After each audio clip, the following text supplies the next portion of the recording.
Have you ever spent a bunch of time editing a landscape photo, tweaking slider after slider, and somehow it ends up worse than when you started? Well, in this video I'm going to show you why the reason that you're not happy with your editing results is because you're not starting with the end in mind, and a simple 8-step editing process that anyone can follow that delivers professional level results using only a handful of sliders within Lightroom. Okay, so here's something that's going to completely change how you think about editing your landscape images. Because think about it like this, if you asked a builder to just start building without any plans, without any drawings, what do you think they're going to end up with? It's going to be a complete and utter mess, right? They're going to be making it up as they go along. And that's exactly what most amateur photographers do when they sit down to edit their photos. They open the image in Lightroom, they start dragging sliders all over the place, and they have no idea where they're going. And if you don't know where you're going, then you're likely to end up somewhere that you don't want to be. Now, professional landscape photographers, on the other hand, they always start with a good idea of what the finished photo that they're aiming for looks like, at least in their heads, before they start moving sliders about. And that is how they end up with professional level photos. And I've gone from never having taken a landscape photo in my life to becoming an internationally award-winning landscape photographer in less than 3 years by doing this very thing too. So before you touch anything in Lightroom, you need to know what you're aiming for. Now, I know you might be thinking at this point, you might be thinking, hey Will, I don't know what I want my image to look like, and that is the problem. And that's fair enough, right? So here's what I do if I'm unsure as to the end result I'm aiming towards. I will go online, I'll find a similar composition in similar lighting conditions to what I'm working on with my own photo, and then I'll pull it up on the screen next to my editing software, and I will compare and contrast as I go through the edit. And my goal isn't to copy this example image pixel for pixel. I'm just trying to give myself a target, a direction to move in. And there's a phrase that I love to describe this process, and I use this all the time within my landscape photography, and that is, you might not like this, but it is what everyone does, it is to steal like an artist. You're not plagiarizing. You're learning the editing process by modeling someone else's editing style whilst you build your own style and taste, which will divert from your favorite photographers over time. So once you've got this reference image, now we can start making some changes in our editing tool of choice. So the first thing to do is to sort out the aspect ratio and get the horizon straight on your image. And I always tend to go for a standard aspect ratio like 4:3 or 16:9. And the reason for this is really dead simple. If you ever want to print your photos and get them framed, like I've got in the studio here and then all over my house as well, and this should be the goal for your landscape photography, absolutely should be the goal for your photography to create art that you want to print, hang and share with other people who come visit your home, or you gift these prints to other people, then you want to use standard aspect ratios so you can reuse the frames and mats that you've already bought over and over again. Otherwise, it's going to cost you a fortune as you show off your stunning photos. Next up, a wonky horizon. This is one of the things that you can subtly just not notice in your own images, but other people will notice it. Other people will feel it. It throws the entire image off. So let's get that sorted next. Once the horizon's sorted, I want to take a look at the edges of my frame. Is there anything there that shouldn't be there? Is there something that's distracting, creeping in from the corner, or perhaps the subject of my image is in a slightly weird or awkward position? If that is the case, I'm going to crop to correct any compositional mistakes that I made when I was out in the field taking the photo. And honestly, this happens all the time. I crop almost every photo that I take, and so don't feel bad if you're cropping your images as well. Right, next up, we're going to get into the actual tonal work of the image editing process. But before you do anything creative, the job here is dead simple. Get the image back to something close to what you actually saw when you were out standing there taking the shot. So first up, pull the exposure up or down until the overall brightness of the image roughly matches what you remember seeing. Now look at your shadows. If you could see detail in the shadows when you took the image, but your camera has now made them really dark, then it's time to brighten the shadows up to balance that difference out. And the same thing with the highlights. If the sky at this point is completely white, pull the highlights back down until you start to see cloud detail and a little bit of color coming back. And if after those quick changes the image looks a little bit flat and washed out, which it very well may do, give the global contrast a nudge upwards.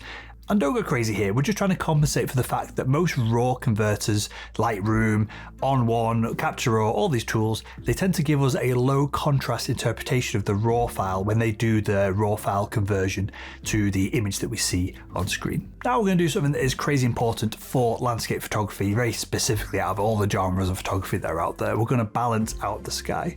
Now, your sky is almost always brighter than your foreground, and so we want to balance it out in the edit. So what I do is I create a linear gradient mask and just drag it across the sky portion of the image, then I pull the highlights back down independently, or if you're feeling a little bit more fancy, do a single point adjustment curve to give a little bit of a more subtle look as you reduce the brightness of the sky in your image. And what we're doing here is to try to create a sky that, I know this sounds ridiculous as I say it, but it is something I see people get wrong all the time.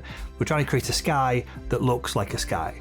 It's natural, it's got some texture in the clouds, but clouds most of the time are big, soft, fluffy things, so there's not tons of contrast and tons of sharpness there. We have gentle colour in the gradient. Basically, we don't have a blown out white sky, and then we don't have something that's so dark that it looks odd compared to the brightness of the foreground. Okay, so your exposure is now sorted. Now let's get the colours right. And again, same principle. Before you do anything creative with colour, your first job is to get it accurate to what your eyes saw on the day. So if your image feels too orange or too warm, nudge the temperature towards blue. If it's too cold and bluish, nudge it towards yellow. And I used to really struggle with getting the tint right in my images, but here's something I started doing that served me really well. Look for something in your image that you absolutely know the colour of. So that could be white snow, it could be a grey cloud, green grass, whatever it is. And zoom into that object and adjust your tint very gently until that thing that you know the colour of, because you've seen it a gazillion times before, looks accurate. Then zoom back out and sanity check the entire scene and make any final adjustments that might be required with your tint setting. Now, similar to the way that most RAW files lack contrast when they go through this RAW conversion process and appear up on our screen, most RAW files also appear on our screen slightly undersaturated as they come out of the camera. That means that the colours that you saw with your eyes were likely more vivid than what your RAW processing tool is going to display when you first open that image. So next up, slowly increase the vibrance setting to add some of those colours back in. Right, so up to this point, other than the sky, everything that we've done has affected the entire image because we've been making what are called global adjustments. Now we're going to start making local adjustments using masks to specific parts of the image. And a mask is just a selection of a specific part of our photo where we want the adjustments to remain, where we want them to stay, where we want them to stick, rather than adjusting a slider and it affects the entire image. And this is where we start to direct the viewer's eye towards where we actually want it to travel. And honestly, this is the difference between an amateur edit and a professional edit really start to show. So first off, ask yourself the question, where do you want the viewer to look? Be intentional about this, and whatever that choice is, add a little bit of contrast to that area to make it more magnetic to your viewer's eyes. Now, you can either mask this object or this area within the frame and literally add contrast with the contrast slider to draw the viewer's eye towards it, or if it's already bright in the frame, you can make it a little brighter, or alternatively, you can make the scene that surrounds the object within the frame a little bit darker, which is then going to increase contrast too. Next up, if you've got a leading line in your shot, like a path, a river, a fence, a bench, or a shoreline, you can reinforce it by adding local contrast there as well. And remember, your eyes follow contrast, so give the viewer a pathway to follow from your foreground, up your midground, to your background. Help them out, guide them with your edits to where you want them to look. And then we have the big one. And this is where the transformation really starts to take place. And this is what truly makes immersive, beautiful images. And to do this, we're going to add more depth. And depth in your image is important because it increases the sense that you could step into the frame and experience what it was like to be there when the photo was shot. And there's a couple of techniques that we're going to use specifically for this. First off, adding in atmospheric haze. So in real life, when you look at a scene, the things that are further away typically look more hazy. They are slightly less sharp, they are slightly less saturated, they might look a little bit brighter to you, and all of this is very subtle. So to add this effect in our images, what I do is mask the furthest part of the image. It might be the distant mountains, the far horizon, perhaps in a seascape scene, and I add a touch of negative dehaze to increase this effect of haze and depth in my images. And then we have the next technique, which is completely old school, and photographers have been doing this in dark rooms for 100 years at this point. And the idea is very simple. we're going to dodge and burn. For the objects in your scene that we want to draw attention to, where one side is lit and the other side is in shadow, we want to increase the brightness of the light side and decrease the brightness of the dark side. This suddenly makes the object look more three-dimensional.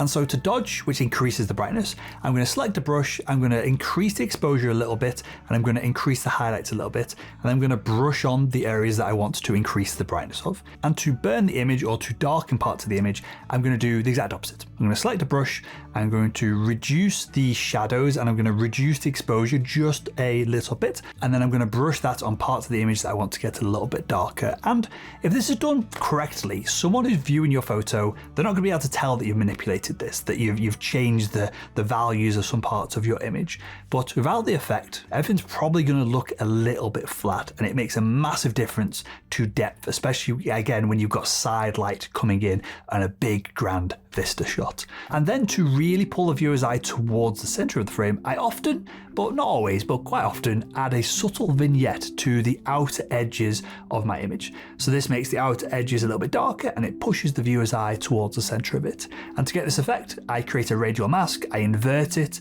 I then reduce the exposure slightly, and this pulls again the viewer's eye towards the center of the shot. Now, admittedly, in my 8-week training program, I do 2 separate training sessions on editing. The second one goes into much more depth on adding atmospheric haze, dodging and burning, and a few other things as well. And so if you want to get professional level landscape results fast, click the link in the description and check it out.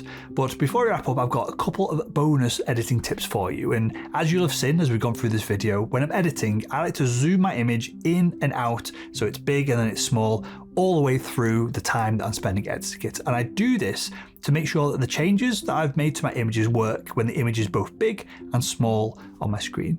I also, in Lightroom, press the tide key on my keyboard regularly to toggle the before and after image that I'm currently working on, so I can see if I'm going in the right direction, that I'm not completely just making an image out of nothing and losing all of the context from the original file that I started with. Basically making sure I don't go too crazy with my edit. And that, well, that is the entire workflow, from building a mental picture of what you want your image to look like before you start editing, to each one of the steps required to create stunning, professional level landscape images. But here is the thing, a good edit can only get you so far. If your composition is dull and boring, then no editing is going to save it. So click here to watch this video where I explain a simple step-by-step process to create professional level compositions no matter what or where you're shooting.